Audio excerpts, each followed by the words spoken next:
대형 유통마트를 파산으로 이끌어간 악의 축, 오늘날 세상을 시끄럽게 하는 MBK 파트너스에 대한 대중의 시선인데요. 사실 MBK 파트너스의 이야기는 한편의 전형적인 K드라마입니다. 누군가에겐 한국 출신 사모펀드의 신화적 성공 스토리지만 다른 누군가에겐 노동자를 울린 투기 자본의 냉혹한 스토리. 오늘은 MBK 파트너스의 역사에 대해 알아보겠습니다.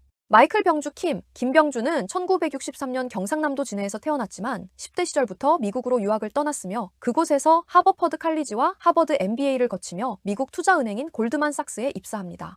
이후 그는 뉴욕 본사와 홍콩 지사에서 경험을 쌓았으며 이후에는 자신의 경력을 바탕으로 세계 5대 사모펀드라 불리우는 칼라일 그룹 소속으로서 한국 사무소에서 일하게 됩니다.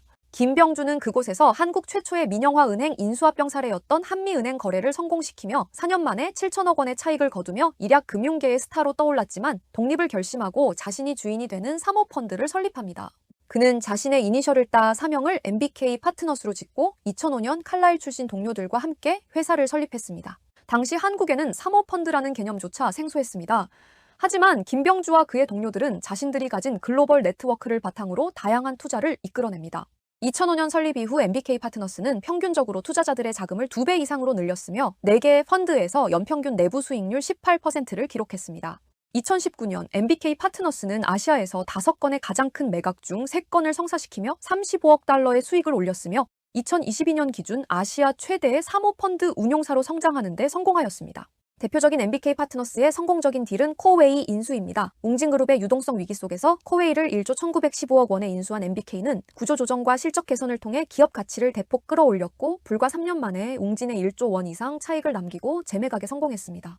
두산공작기계 역시 빼놓을 수 없습니다. 당시 건설기계 부문과 분리된 이 알짜 사업을 약 1조 원에 인수한 MBK는 철저한 구조 조정과 운영 개선을 통해 3조 원 가까운 회수 금액을 거두며 기념비적 엑시트를 기록했습니다. 국내뿐 아니라 아시아 내 타국에서도 MBK 파트너스는 성과를 거뒀습니다. 아시아 최대 골프장 운영사였던 아코디아 넥스트 골프의 사례인데요. MBK는 이 회사를 인수한 후 일본 내 1위 사업자로 키운 뒤 2021년 4조 원 규모의 메가딜로 성공적인 매각에 이릅니다.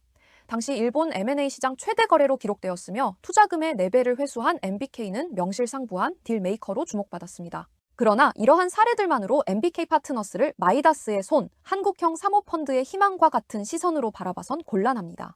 대표적으로 MBK 파트너스의 홈플러스 인수 사례는 그 한계를 극명하게 드러냅니다. 2015년 9월 MBK 파트너스는 영국 유통기업 테스코로부터 한국의 대형마트 체인 홈플러스를 인수한다고 발표했습니다. 인수 가격은 무려 7조 원이 넘는 금액으로 아시아 사모펀드 역사상 최대 규모 거래 중 하나였는데요. MBK는 캐나다 연금, 싱가포르 테마색 등과 컨소시엄을 이루어 이 거대한 딜을 성사시켰습니다. 문제는 MBK 파트너스가 홈플러스를 인수한 이후 기업 가치를 높이기보다는 자신의 이익을 극대화하는 전략을 펼쳤다는 점입니다. 인수 당시 약 7조 2천억 원 중 상당 부분을 차입금으로 조달한 MBK는 이후 홈플러스의 주요 자산을 매각하여 4조 원 이상의 현금을 확보했습니다. 이러한 자산 매각은 인수금융 상환과 투자자 배당에 사용되었으며 결과적으로 홈플러스의 재무 구조를 악화시키는 요인이 되었습니다. 또한 이런 단기적인 이익 추구로 인해 홈플러스는 장기적인 경쟁력을 상실했습니다. 매출 감소와 영업 적자가 지속되었으며 부채 비율은 2023년 기준으로 3,211.7%까지 치솟았습니다. 결국 홈플러스는 2024년 3월 기업회생 절차를 신청하게 되었습니다. 2023년부터 시작된 고려아연의 이야기는 홈플러스와는 또 다른 양상의 드라마였습니다. 한국 굴지의 비철금속 기업 고려아연을 둘러싸고 창업주 일가가 두 파벌로 나뉘어 다투는 가족 경영권 분쟁에 MBK 파트너스가 전격 등장한 것인데요. 고려아연은 장씨 가문과 최씨 가문, 두 창업가 계열이 공동으로 설립한 회사입니다. 하지만 수십 년간 회사를 실질적으로 운영해온 쪽은 최씨 가문이었습니다. 최창근 명예회장의 장남인 최윤범 회장은 기존 재련 사업을 넘어 2차 전지 수소 사업 등 신사업에 투자하며 미래를 도모해왔죠. 반면 장씨 가문이 소유한 지주사 영풍은 이러한 사업 다각화에 반대하고 있었고 결국 양측의 경영관이 충돌하게 됩니다. 그리고 여기서 장씨 가문은 MBK 파트너스를 연합군으로 끌어들입니다. 2023년 9월 MBK는 지분 27%를 보유한 영풍과 손잡고 1조 7천억 원 규모의 대규모 공개 매수에 돌입합니다.